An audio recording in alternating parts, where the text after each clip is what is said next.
Alhamdulillah rabbil alamin. Alhamdulillah fatahil alim alladzi arsyada man istafahu min ibadihi lit-ta'alim wa ta'lim wa ja'ala al-'ilma sababan najati wal fawzi biz-zulfa 'inda al-malikil 'azim. Wassalatu wassalamu ala man arsalahu Allahu hadiyan ila siratal mustaqim wa ala alihi wa sahbihi al-faizin min suhbatihi wa tibahi bil khuludi fi daril baqa'i wan na'im. Alhamdulillah di sore hari ini kita bisa kembali bersama-sama mengkaji kitab Tanbihul Ghafilin. Mudah-mudahan kita semua mendapatkan rahmat dari Allah Subhanahu wa taala. Salah satu hari yang memiliki keistimewaan, hari-hari yang memiliki keistimewaan dan keutamaan itu adalah 10 hari pertama bulan Dzulhijjah, yang mana kita sedang berada di hari-hari itu. Kalau kemarin di bulan Ramadan itu pahala disuruh lebih banyak mengejar adalah di 10 terakhir di Ramadan, terutama pada malam-malamnya. Nah, sedangkan bulan Dzulhijjah ini adalah di 10 hari yang pertama. Sebagaimana dalam sebuah hadis Rasulullah SAW bersabda, "Ma min ayyamin al-'amalu shalihu fihi ahabbu ila Allahi min hadzal ayyam." Ayyamul ashr. Jadi kata Rasulullah, tidak adalah daripada orang yang beramal saleh itu yang ahabbu ilallah, paling dicintai oleh Allah, min hadzal ayyam, daripada hari-hari ini.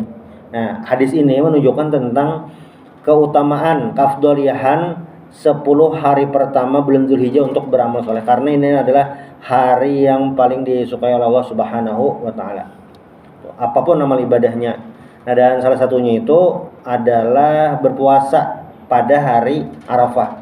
Ini hadis yang secara khusus Rasulullah SAW menyebutkannya. Puasa Arafah ini, su'ilan yaumi Arafah, Nabi tanya tentang hari Arafah itu, kata Nabi, yukaffirus sanatal madiyah wal baqiyah. Jadi puasa di hari Arafah tanggal 9 Dzulhijjah, yang mana nanti jatuh hari Ahad 16 Juni. Nah, itu pahalanya ada, cuma fadilahnya adalah yukaffirus sanatal madiyah, menghapus dosa tahun lalu, dan al-baqiyah yang akan datang. Jadi ada 2 tahun dosa yang diampuni dengan puasa hari Arafah itu. Nah, ketika membahas amal ibadah, penting juga bagi kita untuk memahami apa yang akan menghilangkan ibadah itu, yang membuat ibadah itu tidak bernilai. Nah, salah satu yang jadi pembahasan oleh Imam Abu Laits As-Samarqandi dalam kitab beliau ini Tanbihul Ghafilin, yaitu tentang babul ghibah, tentang ghibah. Mana ghibah itu adalah penghalang amal ibadah kita. Jadi ketika kita ingin melakukan amal ibadah, itu ada 2 hal mendasar harus kita perhatikan. Satu, ibadahnya berhasil, lalu yang kedua, ibadahnya tetap terjaga. Jadi ketika seseorang itu ibadahnya bagus, banyak, tetapi tidak dijaga, nah ini ibadahnya ya bisa bocor. Salah satu yang menyebabkan ibadah kita itu bisa kehilangan nilai adalah perbuatan tercela yang bernama ghibah. Jadi dalam sebuah riwayat ini dari Jabir bin Abdullah radhiyallahu anhu. Jabir ini sahabat Nabi muda lah. Ayahanda beliau Abdullah ini syahid waktu perang Uhud. Kata beliau, qalat hajat rih muntinah ala ahdi Rasulillah sallallahu alaihi wasallam. Fa qala an-nabiy sallallahu alaihi wasallam, inna nasan minal munafiqin qad igtabu nasan minal muslimin falidzalika hajat hadhihi ar-rihu al-muntinah. Ini diriwayatkan oleh Imam Bukhari dalam kitab beliau Al-Adabul Mufrad, Imam Ahmad, lalu Imam Al-Haythami, Imam Al-Munziri juga, Imam Ibnu Abi Dunya juga meriwayatkan hadis ini. Nah, apa maksud hadis ini? Jadi kata Jabir, hajat rih muntinah. Jadi di zaman Nabi waktu beliau hidup itu berhembus angin atau udara lah, muntinah yang berbau busuk. Ada bau busuk. Nah, orang-orang mencium nih bau busuk. Lalu kata Nabi, inna nasan minal munafiqin, segelintir orang dari orang munafik ini sedang menggibah lah itu. Nah, karena itulah angin ini berhembus. Dah, hadisnya itulah. Nah, lalu ini dibahas oleh sebagian ulama di masa selanjutnya. Mal hikmah fi anna rihal ghibah wa natinaha kana tatabayyana ala di Rasulullah sallallahu alaihi wasallam. Kenapa rih udara yang atau bau busuk tadi tercium di masa Rasulullah sallallahu alaihi wasallam hidup, wala tatabayyanu fi yaumina hadza, sedangkan di masa kita sekarang itu tidak tercium lagi. Li'annal ghibata qad kathurat fi yaumina, karena ghibah itu sekarang banyak terjadi. Hari ini banyak terjadi. Falam tala'at anwaf minha fala tatabayyan ar-raihah wa hiya annatin. Jadi baunya tuh sudah di mana-mana sehingga tidak bisa membedakan lagi. Nah, bahasa mudahnya tuh kita nih di kantor nih pasti jarang mencium bau sampah. Nah, jarang cium bau sampah. Bahkan kotak sampahnya aja harum. Karena yang dibuang sampahnya ya bukan yang sampah industri atau apalah. Tapi ketika kita lewat di pembuangan sampah TPA terakhir tuh pasti bau. Nah, tapi kalau orang yang tinggal di sana nya sudah tidak mencium lagi bau busuknya karena setiap hari. Itu ghibah. Nah, sisi lain. Ini hadisnya bunyinya seperti itu. Kan pertanyaan normalnya kan kita hari ini, mungkinlah bau itu tercium di zaman Nabi? Ya mungkin. Karena hadis Nabi itu ketika ada yang di luar logika kita hari ini, itu satu analisa sudah, karena banyaknya ghibah yang terjadi. Lalu yang kedua, ini adalah bagian daripada keimanan yang harus dimiliki oleh seorang mukmin. Apalagi nih hadisnya riwayatnya jelas. Makanya hal yang seperti ini memang kadang sulit kita bayangkan, tetapi dengan analisa yang ya tadi, karena saking banyaknya, bahkan kalau kita lihat acara di TV itu ada yang khusus membahas ini, masalah ghibah. Karena rumus ghibah ini sederhana sebenarnya. Kita menyebutkan sesuatu dari saudara kita yang dia tidak suka. Itu aja rumusnya. Menyebutkan sesuatu. Jadi ghibah itu asal katanya tuh ghaba yaghibu. Ghaba yaghibu itu tidak terlihat, gaib. Itu kata dasar yang sama. Bila orangnya ada di hadapan, ghibah, apakah itu ghibah? Bukan ghibah. Dosanya malah lebih besar. Membuli, menghina. Itu sama lah. Cuma maksudnya menggibah itu adalah menjelekkan orang lain tapi orangnya tidak ada. Nah, rumusnya seperti itu. Ini adalah ketika dia tidak suka itu disebutkan, ini sudah masuk dalam kategori ghibah. Nah, makanya dalam ayat itu di surah Al-Hujurat, wala yaktab ba'dukum ba'dha ayuhibbu ahadukum ayyakula lahma akhihi maitan faqaritum. Jadi Allah Subhanahu wa taala di surah Al-Hujurat ayat 12 ini memberikan perumpamaan. Wala yaktab ba'dukum ba'dha. Jangan menggibah.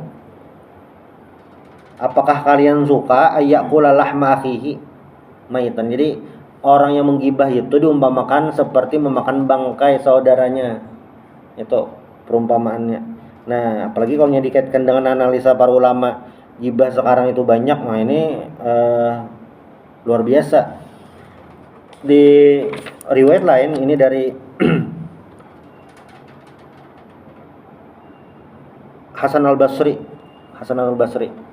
Jadi ada dua kondisi lah.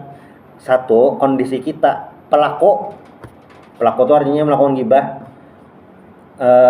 Lalu kondisi kedua, kita sebagai korban digibah. Nah, kalau tadi itu kan, kalau yang diriwayat dari Jabir bin Abdillah itu adalah situasi yang terjadi, tidak ada. Kalau pelakunya itu munafik, yang objeknya kaum muslimin. Nah, ini dari sisi lain, ini diriwayatkan dari Hasan al-Basri. Hasan al-Basri ini adalah salah satu tabi'in, ulama dari kalangan tabi'in. Jadi kata Ini diriwayatkan anna rajulan qala inna fulanan qad igtabaka. Wahai Imam Hasan Al-Basri, si fulan menggibah engkau. Si fulan menggibah engkau. Fa ba'atsa ilaihi tabaqan minar rutab. Nah, ternyata Imam Hasan Al-Basri ini mengirimkan tabakan itu seceper lah, setalam daripada kurma rutab. Kurma rutab itu kurma yang hampir masak.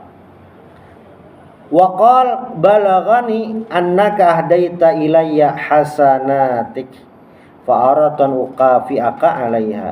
Jadi kata Imam Al-Basri, saya mengirimkan kamu hadiah nih seceper itu daripada kurma, membalas kebaikanmu. Ini positif selalu Imam Al-Basri.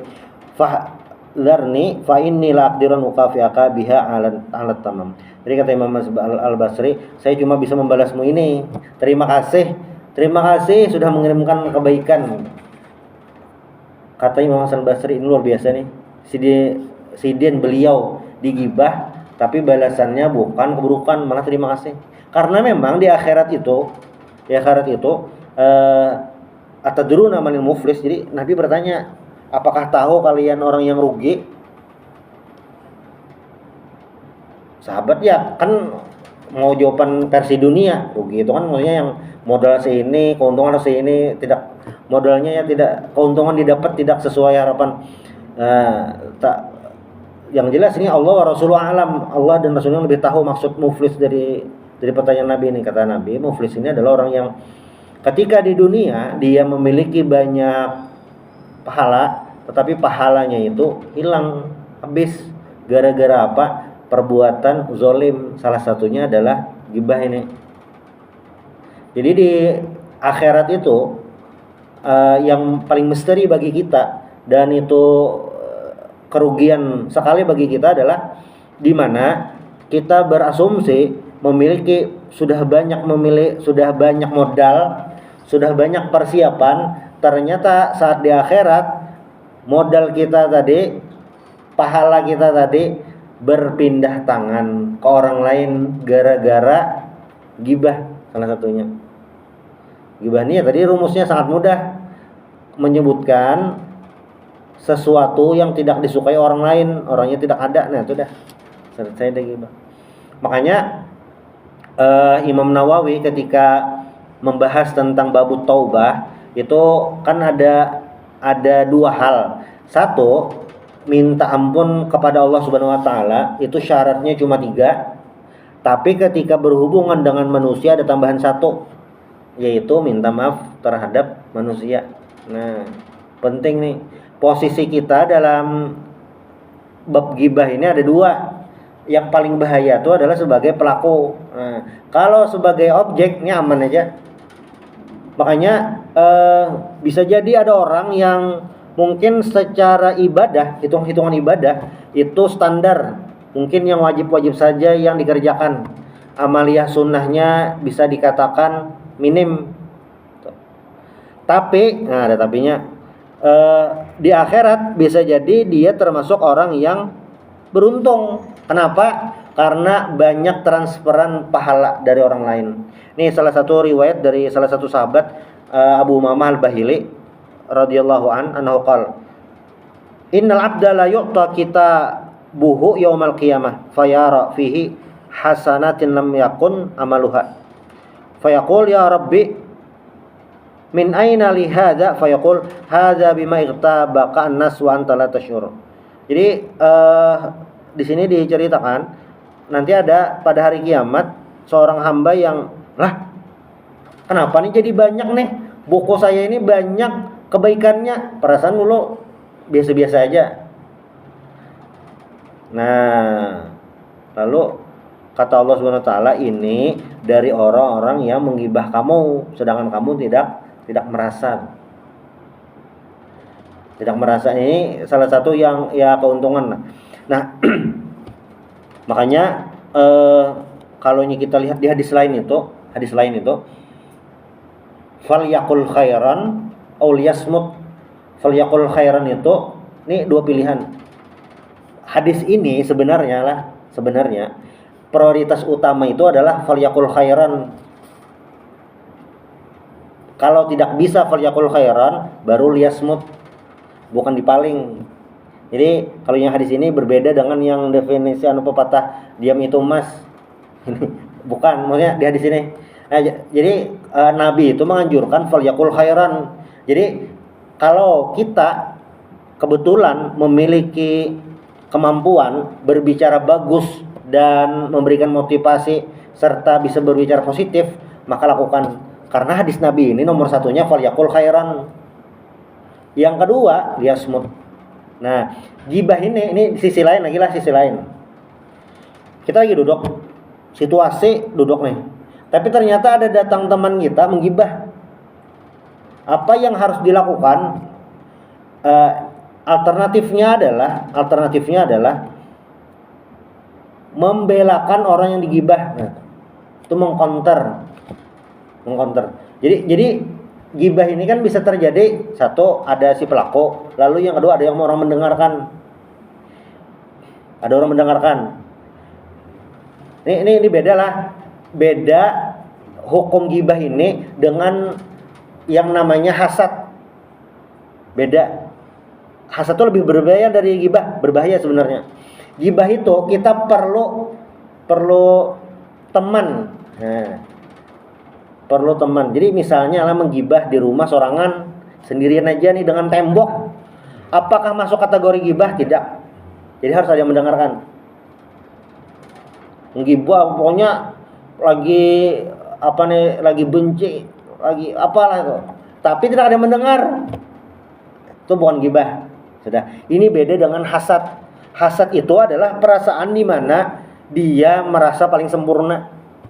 Ini tidak perlu orang lain, walaupun sendirian di rumah merasa paling sempurna, ibadah sudah sempurna, orang lain ibadahnya kurang, orang lain banyak dosa. Nah, itu masuk dah kategori hasad. Itu bisa menghilangkan pahala juga. Kalau gibah ini perlu orang lain. Sudahlah. Nah, ada orang lagi duduk, kita lagi duduk, ada orang datang mau menggibah. Bagaimana cara menangkal ini? Ini mudah sebenarnya. Caranya adalah kita membelakan saudara yang lagi digibah tadi. Misalnya yang lagi digibah tadi kejelekannya, misalnya orangnya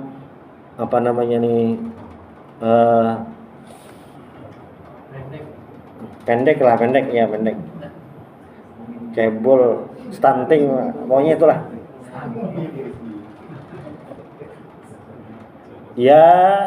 Ya kan itu sudah bawaan lahir, sudah bawaan lahir, sudah gen keluarganya, ya kan tidak bisa kan, sudah ciptaannya begitu. Cek aja keluarganya, ayahnya, ibunya sudah hidup, kan hidup tidak bisa memilih. Nah, itu kan pembelaan, salah satu pembelaan. Bahkan yang jelas-jelas salah, jelas-jelas melakukan dosa, misalnya meninggalkan sholat. Jangan dikira orang yang meninggalkan sholat walaupun dengan sengaja dia senang. Jadi semua orang. Jadi ada si A, dia memang tidak sholat, tapi tidak suka kemalasannya ini disebarkan. Ada si B, dia tidak sholat, cuma ketidaksholatan itu dia senang. Nah, ini dua hal yang berbeda. Yang si A tadi, ketika disebutkan dia tidak sholat, benci, dia tidak mau itu diketahui orang lain. Ketika ada yang menceritakan, berarti masuk kategori gibah. Nah, maka kalau misalnya membelakan, ya mungkin dia masih belum sadar, atau mungkin karena faktor lingkungan. Nah, itu membelakan. Apakah orang yang seperti ini masuk kategori gibah? Tidak. Ini malah lawanan dari gibah tadi, membelakan. Dan itu memang seharusnya yang dilakukan. Jadi, ketika ada situasi gibah itu bukan dibiarkan, bukan langkah pertama sebenarnya, atau langkah paling efektif itu adalah ya tadi, membelakan. Makanya hadis Nabi falyaqul khairan aw liyasmut itu karena kata-kata itu akan mempengaruhi, termasuk gibah tadi. Bisa jadi ada di suatu tempat itu aman, terkendali, tidak ada masalah, tapi gara-gara gibah yang tersebar di mana-mana timbul melahirkan kecurigaan. Jadi gibah itu berawal dari fakta yang terjadi. Itu dibiarkan lama-kelamaan menjadi apa? Sebuah kecurigaan. Kalau bahasa Indonesianya fitnah. Nah, kalau dalam Al-Quran fitnah itu maknanya banyak. Cuma kalau bahasa Indonesia itu fitnah itu adalah tuduhan yang tidak ada sebenarnya. Nah, itu Namimah itu, ini ada hubungannya, makanya dosa satunya berhubungan. Jadi kalau orang tuh sudah negatif aja, negatif thinking, semuanya tuh diborong. Ya namimah itu orangnya menggibah itu. Orang namimah itu, ini kan yang salah satu mendapatkan siksa di kubur. Namimah itu bisa jadi dia mengatakan yang benar-benar terjadi. Si itu menggibah kamu, benar. Nanti ke sana, situ yang menggibah Anda, benar. Jadi bisa jadi orang namimah itu adalah dua fakta yang dibenturkan. Memang dua fakta yang terjadi. Jadi namimah. Nah, maka ini yang sebenarnya harus dihindari karena apa? Karena ini berhubungan dengan dosa manusia. Apa beda dosa manusia dengan dosa dengan Allah Subhanahu wa taala? Jadi di kita para ulama itu dosa dengan Allah Subhanahu wa taala itu khusus di akhirat itu ada kemungkinan Allah mengampuni. Selama dosa itu dengan Allah taala saja, tidak ada hubungan dengan manusia. Jadi bukan musyrik, bukan kafiran maksudnya. Kalau nyoka dukun musyrik, namanya dosa-dosa yang jelas berhubungan dengan Allah taala. Di akhirat ada kemungkinan Allah ampuni. Ada kemungkinan Allah ampuni. Sedangkan kepada dosa terhadap manusia, nah ini yang masih tanda tanya. Karena ya semuanya di akhirat itu minta transferan pahala itu, minta. Saking adilnya nanti di akhirat itu nanti ada dua binatang misalnya yang satu bertanduk, yang satunya tidak. Saat di dunia yang bertanduk itu menyerang yang tidak bertanduk. Nah, nanti di akhirat dua binatang ini dibangkitkan. Nanti yang tidak bertanduk jadi bertanduk, yang bertanduk jadi tidak. Dia sekali menyerang untuk membalas, lalu kembali menjadi tanah. Saking di akhirat itu adilnya. Sampai yang makanya di surah Az-Zalzalah itu kan faman ya'mal mitsqala dzarratin khairan yarah wa man ya'mal mitsqala dzarratin syarran yarah, sedikit itu. Dalam hadis lain itu disebutkan juga ittaqun nara walau bi syiqqi tamratin. Takutilah neraka walaupun dengan sepenggal kurma. Karena itu ya memberikan manfaat sekecil apapun pahala ibadah kita. Nah, ini ada sebuah ungkapan dari sebagian ahli hikmah. Indauf ta'an salasin fa'alaika bisalasin. Jadi ada tiga hal yang kalau kamu tidak bisa melakukan, maka jangan, paling tidak lakukan tiga hal yang lain. Apa? In da'ufta anil khair fa'amsik anisyar. Kalau kamu tidak bisa melakukan kebaikan, maka jangan melakukan keburukan. Jadi kalau ada orang tidak melakukan apapun, itu paling tidak dia sudah mengambil satu langkah, apa? Tidak berbuat kejahatan. Jadi ada orang nih tidak berbuat kebaikan apapun, tapi dia tidak melakukan kejahatan, itu sudah satu hal yang positif. Yang pertama. Lalu yang kedua, wa in kunta la tastati wa antafa'an nas famsik anhum darraka. Kalau kamu tidak bisa memberikan manfaat kepada orang lain, paling tidak jangan memberikan mudarat kepada orang lain. Tidak bisa memberikan manfaat, ya jangan memberikan kesulitan kepada orang lain.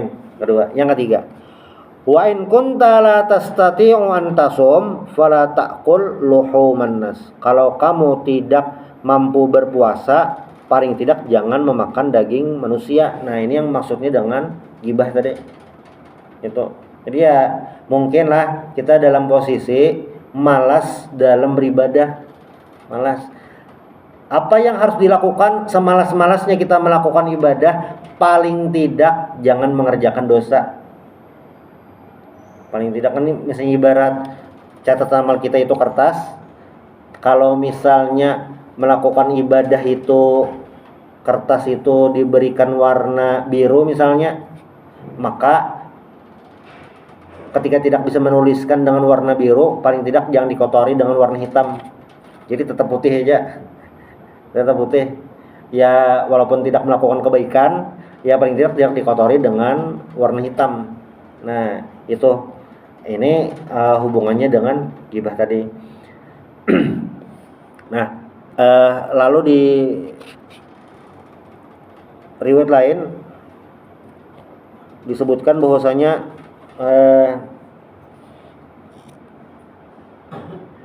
ini diriwayatkan oleh Imam Baihaqi fi Sunan Al-Kubra. Uzkurul fajira bima fihi likay yahzaru an-nas. Ini catatan lain dari bergibah. Apakah gibah itu berlaku untuk semua keadaan? Tidak. Tidak. Kenapa? Karena ada hal-hal yang kalau kategori normal itu gibah, tapi karena kondisi lain ini tidak jadi gibah. Apa misalnya? Ini seperti di riwayat ini, uzkurul fajira bima fihi likay yahzar an-nas. Jadi kalau ada penjahat yang kejahatannya masyhur harus dihindari, maka wajib kita memberitahukan keburukannya. Wajib tuh hukumnya, bukan gibah lagi. Si itu aja misalnya, itu bila berhutang pasti dia lupa, amnesia. Itu harus dihindari, iya, itu harus beritahu orang-orang. Kecuali orang yang dihutang ini sudah siap kehilangan duit sudah, nah ini apa-apa. Harus diberitahu tuh. Pertama sih supaya si pelaku ini sadar. Lalu yang kedua, tidak ada korban berikutnya. Nah, ini wajib diberitahu. Apalagi itu yang pertama, yang kejahatan. Lalu yang kedua, masalah hukum. Jadi misalnya terkait masalah hukum, pengadilan atau apa, keburukan itu harus disebutkan supaya apa jelas hukumnya. Tuh. Lalu yang ketiga, masyhur. Sudah masyhur itu. Hatim al-Asam itu tuli. Padahal ulama nih. Kamu bahasa Indonesianya Asom si tuli. Ini kan keburukan, tapi karena sudah masyhur tidak jadi masalah. Apalagi al-Asam itu tuli beliau ini adalah sesuatu hal yang baik. Jadi riwayatnya ini seperti ini diriwayatkan. Jadi ketika beliau mungkin pas lagi berjualan, ada seorang perempuan kentut di hadapan beliau dan nyaring. Nah, malu kan? Malu. Nah, bagaimana untuk menutup rasa malu perempuan tadi? Ulama yang bernama Hatim ini pura-pura tuli. Ya padahal mendengar, cuma pura-pura tuli supaya perempuan tadi, makanya terkenal tadi. Walaupun ini tuli itu kan bisa dikatakan kekurangan lah, kan masuk disabilitas. Tapi ternyata itu pujian. Nah, kalau masyhur dengan itu anu si pincang, tapi sudah masyhur, bukan keburukan lagi. Nah, itu bukan gibah. Sudah. Ya, jadi ada catatan gibah. Makanya di dalam sebuah riwayat, jadi Abu Sufyan. Abu Sufyan mungkin ada ibu-ibu lah sebelah lah. Abu Sufyan itu ternyata pelit dengan istri. Pelit. Jadi istri beliau namanya Hindun datang pada Rasulullah. Ya Rasulullah, Abu Sufyan ini rajulun syahihun. Bakhil itu misalnya levelnya 80, syahih itu 90. Membahas Banjar tuh engken banar. Tuh. Kikir banget itu Abu Sufyan itu. Jadi kata Hindun sampai itu misalnya sehari itu keperluan rumah tangga misalnya dengan anak misalnya lah 200.000, Abu Sufyan itu cuma memberi 50.000. Ini ya kata Hindun tidak cukup. Nah, bagaimana Rasulullah? Ini kan jatuhnya menggibah suami. Tapi ternyata ini bukan kategori gibah karena apa? Aduan hukum. Jadi bukan gibah. Lalu kata Rasulullah, ambil bil ma'ruf. Silakan ambil. Ibarat itu silakan ambil di dompet suami, tapi sekedarnya. Bukan semuanya diambil habis, bukan, tapi yang sekedar keperluan. Nah, ini masuk kategori. Nah, makanya ulama hadis itu sebenarnya ahli dalam menelisik kepribadian manusia.